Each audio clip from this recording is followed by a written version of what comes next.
What good is a brilliant idea if you can't remember it? What good is a brilliant idea if you can't retrieve it? Enter the experiment. For the month of November, this pocket notebook and I would be inseparable. Any thoughts, questions, ideas, tasks would be thrown in here in hopes that what would come out would be a refined version, something more tangible, more useful. I would reach for this notebook even when my immediate impulse would be to grab my phone. This challenge would last 30 days. Here's how it went. It's officially the end of the second day in my pocket notebook, and I have to say just how surprised I am at how much information I usually just let slip through my fingers. In the past 2 days, I already have 2 separate pieces of information that I think I want to hold on to and are worthy of commonplacing. This quote was something that my boyfriend said that he found because he knows I'm really into planners. He says, "Failing to plan is planning to fail." I love it. I want to keep it. I'm going to be commonplacing it. Had I not had this notebook on me, I would have honestly been like, wow, I love that quote, and then just moved on with my life. It is really just that simple. I took this to a stationery store and I was able to test the pens in the notebook that I'm already using for other planning, so that was really handy as well. And then just something like this, instead of screenshotting this from TikTok like I normally would and then never refer back to it, I actually just wrote it down here, and I'm gonna move this. The W stands for wish list, so I'm just gonna move that into my wish list. I'm really excited to see what happens the rest of the 30 days. Hey guys, I'm coming in for an update. I'm about halfway through. It's November 13th today, and I wanted to share some more about how my entries are going. You'll notice that I've been using my pink Pentel Energel to indicate whether or not a day is done, and if it's done, it just means that every piece of information has been safely migrated or completed so that I don't have to refer back to the page or worry that I'm missing something. One thing that I really have been liking a lot is that any mental note that I've been making was not mental at all. I've been writing everything down. So little things like try potato hack for dinner. That is something that traditionally, if I had that thought, if I saw a way to prepare potatoes, I would never refer back to it, but I actually did try that hack for dinner. And then another thing was the black beans are expired, eat soon. Again, if I made that mental note, I would just forget about it and then probably end up throwing out the beans, but I did actually eat these for lunch. I know these happened, both of them happen to be about food, but just things like that. It's really been helpful to have a grounding spot, a home base, if you will, to come back to, and to know that every important thing about the day is going to be right there. I even had a grocery list, and that was really helpful, and I took this to the grocery store with me. And then here I'm like censoring part of it with a puzzle. I made a note that there's a new show to watch called St. Dennis Medical, and the HW means it's to put in my hobonichi week, and I told my group chat about it, and we're gonna be watching it. So I'm really excited about that because I'm not sure that would have happened had I not written it down and had I just like heard about it and then been like, oh, I guess I'll catch that sometime. So that's where I'm at so far. It's been really helpful, so I'll keep you updated. Hey everybody, I'm here with another update. Today is November the 23rd, so it's about a week until this experiment is completely finished. So I wanted to share a couple of my most recent entries. So the first entry I wanted to share is this one. I've been using it in mostly the same way as my other update videos, so it's kind of a combination of like every thought ever that I've ever thought is going in here, and then like a running to-do list, kind of just a brain dump every single day. You can see here I'm interested in crocheting a book bag. This one I'm going to migrate to my hobonichi weeks, but I haven't done that yet, so it's not indicated that this page is done. Over here, it's just a to-do list, and you can see I've indicated when I wanted to get things done by an M standing for morning or an A standing for afternoon, and this is kind of like a rolling weekly deconstructed, if you will.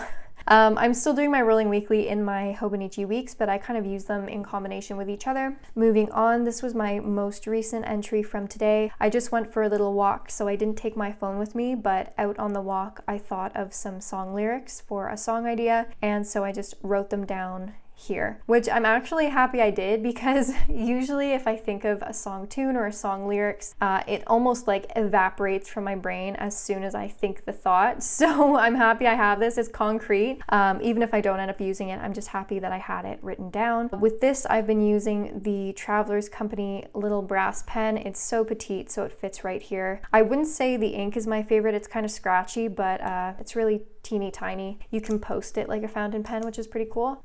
So anyway, that's what I've been doing there. That's my little update, and back to the video. Hey guys, I'm coming in for one last update. It's officially December, so the experiment has completed, and I've written down some notes here. I'm gonna filter through these and come up with like a final thoughts portion of this video, but I just wanted once again to share a couple entries. This one was so absurd. I don't even know what. This was kind of like a right before I was going to bed type of thought. You're always looking at the 1, 2, 3. What about the 4, 5, 6? And that was at the time me thinking about like how the negative things in our life are always at the forefront, but if we look at like the subsidiary things, they tend to be more positive. It was like a very basic surface level thought, but you know what, when it's getting late, all my thoughts become brilliant. So anyway, but it's the same kind of process of a combination of these like thoughts and to-do lists and figuring out at the end of the day where things are going to be allocated, and then marking the page done so I don't have to go back and reference them. That's just very helpful to me, knowing that a page is complete and I don't have to look at it again. So now that the experiment's over, I definitely feel like this is something that I'm going to be continuing. You know, I was becoming more and more convinced about that as the experiment was progressing. Obviously, if you are Mama or Papa Bjorn, don't be looking, because this has some Christmas information.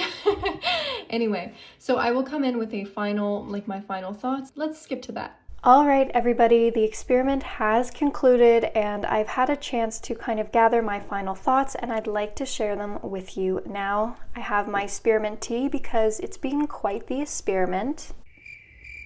This first takeaway is how this notebook functioned as kind of a landing place, right? Almost like calling a bee back to its hive. Every day we collect bits and pieces of information, much like a bee collects pollen from different flowers. If we don't initially have a single landing place to put this information, it will disperse and become useless before we are even given the chance to make it useful. So for me, this notebook functioned like a beehive. It called me back every day, allowing me to drop off pertinent or not so pertinent information, and gave me the chance to go collect more without worries of where the first parts were. So what I mean by this is, you can see on this page we have just about everything going on. This is once again the first couple entries that I have, and there's a combination of pieces of information that I like to keep and pieces that I don't. It was kind of a mixed bag, but it allowed me to have one place to put everything, so all of my ideas were not spread across different medias, such as in my phone or written on a sticky note and placed wherever. Everything was in here, and this allowed me to do the next step, which I'm calling the filtering funnel. So once I had all the information down, I was then able to go back over the entries and figure out which pieces of information would go where. If it was useless, like a to-do, I could cross it off and no longer have to carry that thought around with me. And if it was more useful, like a piece of information I wanted to keep, I could migrate it to some of my other planners where it could be dealt with more meaningfully or more thoughtfully there. So again, here I'm commonplacing that piece of information. This was moved to my Hobonichi weeks, and these were added to my wish list. I found this very useful because it took pressure off of my mental load and how much I was carrying there. It gave me a place where I could put everything and then just deal with it later. And the final, most notable takeaway is that this experiment gave me the chance and allowed me to think first. This notebook and having it here at all times encouraged me to think more critically, and it intercepted that automatic response to look things up on my phone. I was able to sit with uncertainty and boredom more often and for a greater period of time. This is especially helpful for me as someone who struggles with OCD. Sitting with uncertainty can be extremely uncomfortable, but having a notebook disappear, I could put the thought down, know that it existed somewhere else, and that I didn't have to give any more mental energy to that thought. But even in a more broad sense, I find that it also kind of helped my attention span, where traditionally, you know, having access to the internet 24/7 and being able to have each and every one of my thoughts answered at any time of the day can be quite overwhelming. So even for things that might seem very trivial, like what show was she from? Don't tell me. This was from when I was watching St. Dennis Medical, and I recognized one of the actresses. Instead of looking up the cast, I just kind of let that thought linger and marinate in my mind, because I knew I could retrieve this information. I just had to have a little more time. I did, as you can see, figure it out that Joyce is from the Goldbergs, but just allowing myself to think first rather than reach for my cell phone and immediately look it up, I found to be kind of refreshing and beneficial. And another example of just questions that I allowed to sit was this one. You guys saw this crappy this crappy thought from my last little snippet, but just kind of allowing my thoughts to be thoughts, not having to do something with each of them or deciding that I did, kind of gave me a feeling of like power and control, but in a positive way, rather than like this helplessness, being at the mercy of a cell phone. I don't know, maybe that's really dramatic. But anyway, I find that putting down thoughts is something that's really quite interesting. And if you're interested in more about thinking and documenting thought, you should check out Park Notes on YouTube. He has a great video on keeping a contemplation notebook, or a contemplatio as he likes to call it in Latin. Just a very interesting stuff, so you can head over there if you'd like. I'll link his channel down in the description below. Anyway guys, that is it for today. I am so curious to hear your thoughts and whether or not you would try this experiment. Thank you so much for watching. If you enjoyed this video, please consider subscribing. I will see you next time. Stay cozy and bye-bye.